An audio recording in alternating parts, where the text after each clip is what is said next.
have a big Fango welcome for Max Brooks.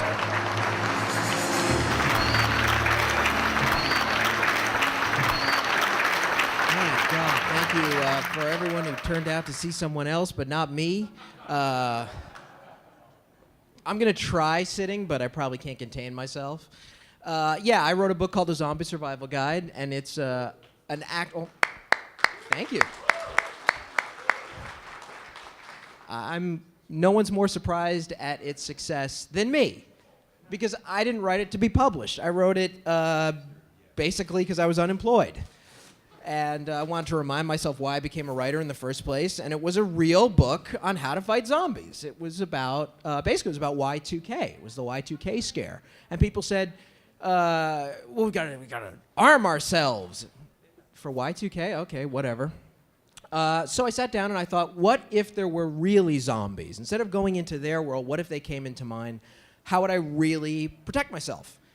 And that forced me to get away from the concept of cool. Because when you make a movie, when you write a book, when you do anything fictional, the point is to entertain the audience. The point is to build stuff in that may not be realistic, but it certainly does make for good entertainment. I got completely away from that, because I'm a big nerd, and I said, what would I really do? So my book dealt with weapons and tactics, as I'm sure you all know. And I mean, how many people have read it? So I don't repeat myself. Oh, all right. The other 90% of you, it is an actual survival guide, and it's all based on real fact. Everything in it is real, except for the zombies. It has things you will never see in a movie, like dehydration. You'll never hear people in a movie talk about taking their vitamins. It's very, very rare that I hear people talk about ammo, or the wrong type of ammo, or how heavy ammo is. In a movie, I've never seen a chainsaw run out of gas, but it does. And there's a lot of real survivalist information in there, and I don't want to scare people away with that, because I think that a lot of really good ideas have been hijacked by hippies. I think that when we talk about things like growing your own garden or solar power or things like that, people go, no.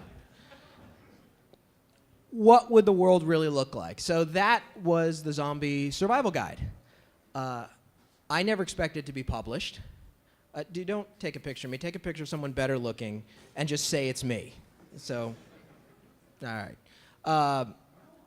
I never expected it to be published. It has. It's been going on since 2003. We're creeping up on 500,000 copies. Thank you.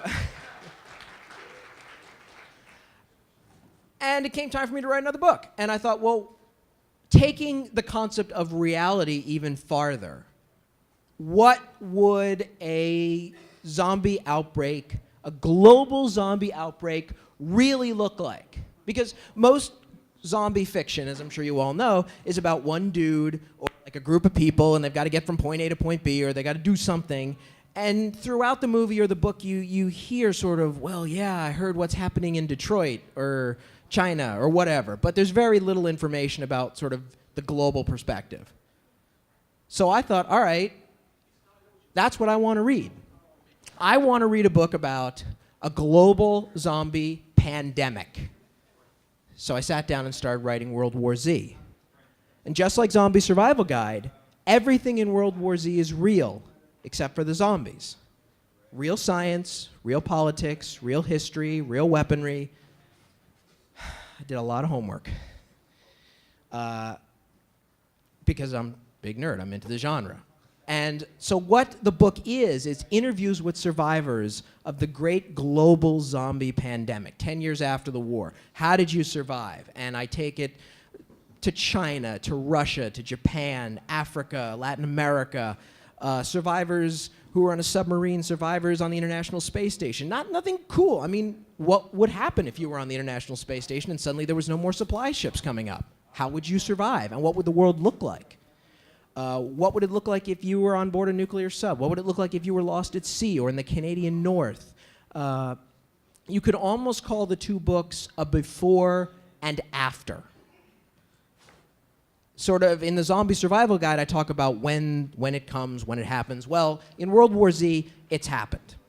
And I didn't expect the book to be as politically controversial as it has been. I'm getting a lot of flack for it. Some people love it, some people hate it, which is kind of good because you sort of don't want tepid. You want to strike that much passion where people go, yeah, this is great, or man, this sucks. Because I do make political statements because you can't avoid it if you're going to tackle reality. What governments would survive? What governments wouldn't? What elements of our society would survive and what wouldn't? So this is what I discuss in World War Z. And the zombie survival guide is in the humor section. That I understand. That's Random House, and they got to market it, and I did write for Saturday Night Live. So okay, that's cool. I don't think there's anything funny about being eaten by zombies. World War Z doesn't even pretend to be humorous. In Zombie Survival Guide, to me, the joke is that I was so unemployed that I wrote it. That I had that much free time. World War Z is straight horror, straight darkness.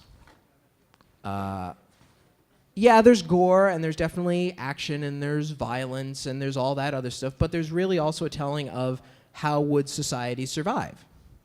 I mean, you look at all of us, how many people here work with their hands, do muscle jobs? All right, so less than 1% of this room works with their hands.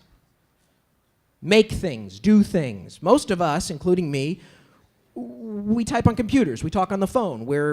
This is the information age. We're in information economy, which is fine because we get to import everything else that we need from other countries. But what if that importation suddenly stopped? How would we survive? How would we have an army? How would we build a war machine to combat a zombie outbreak or anything else? That's another thing people tell me about World War Z. It's sort of insert your own disaster here. In World War Z, if you buy it, you'll read a lot of things in it that will make you say, well, that would never happen. Well, chances are it already has. Not in a zombie outbreak, but everything in this book is either based on something real or actually real. And that's not just the technology, the weaponry. I'm talking about actual events that have happened at some time in human history. I was a history major in college. That's my thing. I certainly think in the last 5 years, we've been living in the time of, well, that would never happen. What? It did? Okay. And that is World War Z.